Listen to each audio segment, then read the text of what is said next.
বিজিবির মানবিকতায় মায়ের মরদেহের শেষ দর্শন পেল মেয়ে। সীমান্ত শুধু বিভক্তির দেয়াল নয়, কখনো কখনো তা মানবিকতার সেতুবন্ধন হয়ে ওঠে। এমনই এক হৃদয়স্পর্শী ঘটনার জন্ম দিয়েছে বর্ডার গার্ড বাংলাদেশ।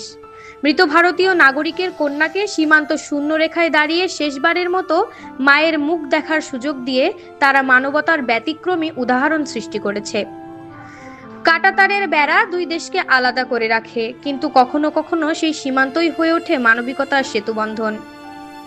আজ শনিবার ৬ সেপ্টেম্বর বিকেলে চুয়াডাঙ্গা ব্যাটালিয়নের অধিনায়ক লে কর্নেল মোহাম্মদ নাজমুল হাসান স্বাক্ষরিত গণমাধ্যমে পাঠানো এক সংবাদ বিজ্ঞপ্তিতে এই তথ্য জানানো হয়।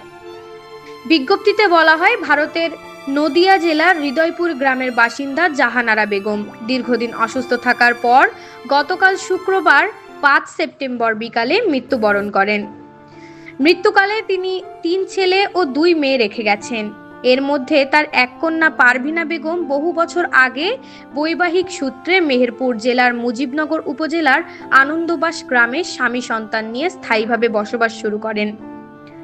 মাতৃবিয়োগের করুণ সংবাদে ভেঙে পড়া এই কন্যা শেষবারের মতো মায়ের মুখ দেখার জন্য চুয়াডাঙ্গা ব্যাটালিয়নের নিকট আকুতি জানালে বিজিবি সেটিকে একজন সন্তানের চিরন্তন অধিকারের আবেদন হিসেবে গ্রহণ করেন। চুয়াডাঙ্গা ব্যাটালিয়ন বিষয়টিকে সর্বোচ্চ গুরুত্ব দিয়ে দ্রুত ভারতীয় সীমান্তরক্ষী বাহিনী বিএসএফ এর সঙ্গে যোগাযোগ করেন।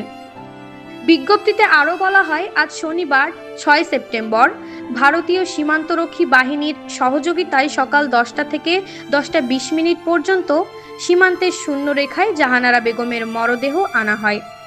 সেখানে দাঁড়িয়ে বাংলাদেশে বসবাসরত তার কন্যা শেষবারের মতো মায়ের মুখ দর্শনের সুযোগ পান। হৃদয় বিদারক এই দৃশ্যে উপস্থিত সকলেই আবেগাপ্লুত হয়ে পড়ে।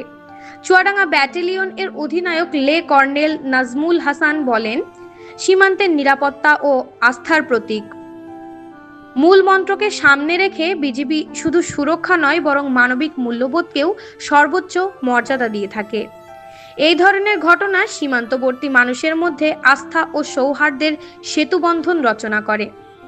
বিজিবি ও বিএসএফ এর সমন্বয়ে গড়ে ওঠা এই ঘটনা দুই দেশের সীমান্তরক্ষী বাহিনীর সৌহার্দ্যপূর্ণ সম্পর্ক ও পারস্পরিক মানবিক সহমর্মিতার উজ্জ্বল নিদর্শন হয়ে থাকবে।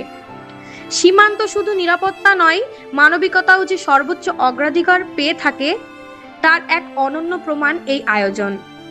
নুসরাত জাহান মৌলি, রেডিও চুয়াডাঙ্গা ডেস্ক।